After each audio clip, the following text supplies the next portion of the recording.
Welcome back to Wonderland for more chaos. Today we are reading chapter 3, A Caucus-Race and a Long Tail. They were indeed a queer-looking party that assembled on the bank. The birds with draggled feathers, the animals with their fur clinging close to them, and all dripping wet, cross, and uncomfortable. The first question, of course, was how to get dry again. They had a consultation about this, and after a few minutes it seemed quite natural to Alice to find herself talking familiarly with them. Well, that was hard, as if she had known them all her life. Indeed, she had quite a long argument with the Lorry, who at last turned sulky, and would only say, "I am older than you, and must know better." And this Alice would not allow without knowing how old it was. And as the Lorry positively refused to tell its age, there was no more to be said. At last the mouse, who seemed to be a person of authority among them, called out, "Sit down, all of you, and listen to me. I'll soon make you dry enough." They all sat down at once in a large ring, with the mouse in the middle. Alice kept her eyes anxiously fixed on it, for she felt sure she would catch a bad cold if she did not get dry very soon. "Ahem," said the mouse with an important air. "Are you ready? This is the driest thing I know." Oh my God, well done. "Silence all round, if you please." William the Conqueror, whose cause was favored by the Pope, was soon submitted to you by the English, who wanted leaders, and had been of late much accustomed to usurpation and conquest. Edwin and Morcar, the Earls of Mercia and Northumbria. "Ugh!" said the Lorry with a shiver.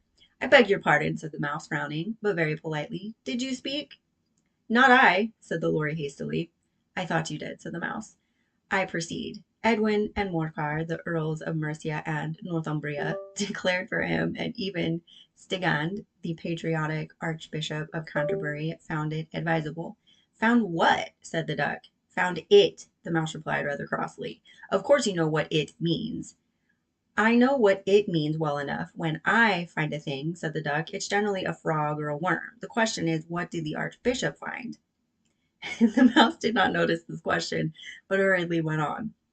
"Found it advisable to go with Edgar Atheling to meet William and offer him the crown. William's conduct at first was moderate, but the insolence of his Normans. How are you getting on, my dear? How are you getting on now, my dear?" it continued, turning to Alice as it spoke. "As wet as ever," said Alice in a melancholy tone. "It doesn't seem to dry me at all." "In that case," said the Dodo solemnly, rising to its feet, "I move that the meeting adjourn, for the immediate adoption of more energetic remedies." "Speak English," said the Eaglet. "I don't know the meaning of half those long words, and what's more, I don't believe you do either." And the Eaglet bent down its head to hide a smile. Some of the other birds tittered audibly. "What I was going to say," said the Dodo, in an offended tone, "was that the best thing to get us dry would be a caucus race." "What is a caucus race?" said Alice, not that she wanted much to know, but the Dodo had paused as if it thought that somebody ought to ask, and no one else seemed inclined to say anything. "Why," said the Dodo, "the best way to explain it is to do it. And as you might like to try the thing yourself some winter day, I will tell you how the Dodo managed it. First, it marked out a race course in a sort of circle. The exact shape doesn't matter, it said. And then all the party were placed along the course here and there.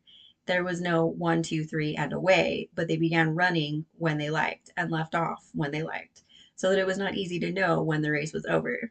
However, when they had been running half an hour or so and were quite dry again, the Dodo suddenly called out, "The race is over." And they all crowded round, panting and asking, "But who has won?" This question the Dodo could not answer without a great deal of thought, and it sat for a long time with one finger pressed upon its forehead, the position in which you usually see Shakespeare in the pictures of him, while the rest waited in silence. At last the Dodo said, "Everybody has won, and all must have prizes." "But who is to give the prizes?" quite a chorus of voices asked. "Why, she, of course," said the Dodo, pointing to Alice with one finger, and the whole party at once crowded round her, calling out in a confused way, "Prizes! Prizes!"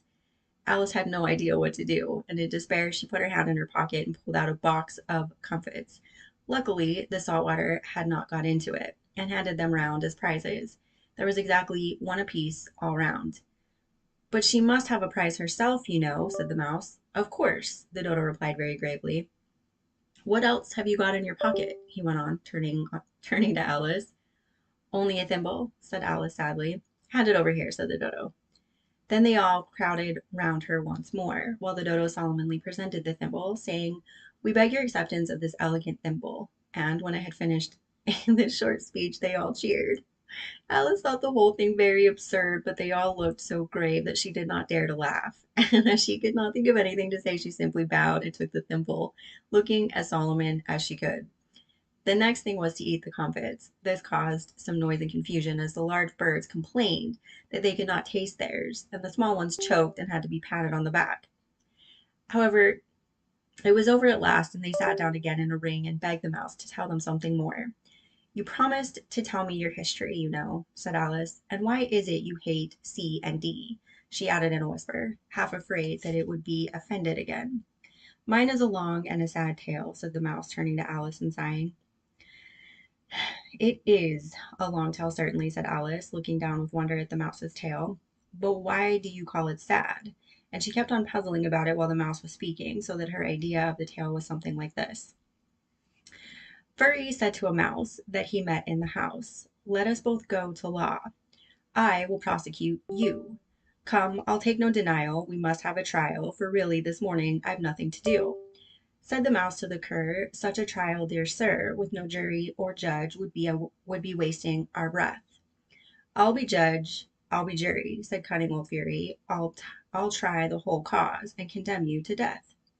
"You are not attending," said the mouse to Alice severely. "What are you thinking of?" "I beg your pardon," said Alice very humbly. "You had got to the fifth bend, I think?" "I had not," cried the mouse sharply and very angrily. "A knot," said Alice, always ready to make herself useful, and looking anxiously about her. "Oh, do let me help to undo it." "I shall do nothing of the sort," said the mouse, getting up and walking away. "You insult me by talking such nonsense." "I didn't mean it," pleaded poor Alice, "but you're so easily offended, you know." The mouse only growled in reply. "Please come back and finish your story." Alice called after it, and the others all joined in chorus. "Yes, please do." But the mouse only shook its head impatiently and walked a little quicker. "What a pity it wouldn't stay," sighed the Lory, as soon as it was quite out of sight. And old Crab took the opportunity of saying to her daughter, "Ah, my dear, let this be a lesson to you, never to lose your temper." "Hold your tongue, Ma," said the young crab, a little snappishly. "You're enough to try the patience of an oyster." "I wish I had our Dinah here, I know I do," said Alice aloud, addressing nobody in particular. "She'd soon fetch it back." "And who is Dinah, if I might venture to ask the question?" said the Lory. Alice replied eagerly, for she was always ready to talk about her pet. "Dinah's our cat, and she's such a capital one for catching mice, you can't think. And oh, I wish you could see her after the birds. Why, she'll eat a little bird as soon as look at it." This speech caused a remarkable sensation among the party. Some of the birds hurried off at once. One old magpie began wrapping itself up very carefully, remarking, "I really must be getting home. The night air doesn't suit my throat." And a canary called out in a trembling voice to his children, "Come away, my dears. It's high time you were all in bed." On various pretexts, they all moved off, and Alice was soon left alone. "I wish I hadn't mentioned Dinah," she said to herself in a melancholy tone. "Nobody seems to like her down here, and I'm sure she's the best cat in the world. Oh, my dear Dinah, I wonder if I shall ever see you any more." And here poor Alice began to cry again, for she felt very lonely and low-spirited. In a little while, however, she again heard a little pattering of footsteps in the distance, and she looked up eagerly, half hoping that the mouse had changed his mind and was coming back to finish his story. And that is it for today. We will be reading chapter 4 next time. The rabbit sends in a little bill. I hope you enjoyed this reading, and see you next time. Oh, of course, this was brought to you by the amazing people over at Project Gutenberg and my, of course, disembodied voice. Have a wonderful rest of your day.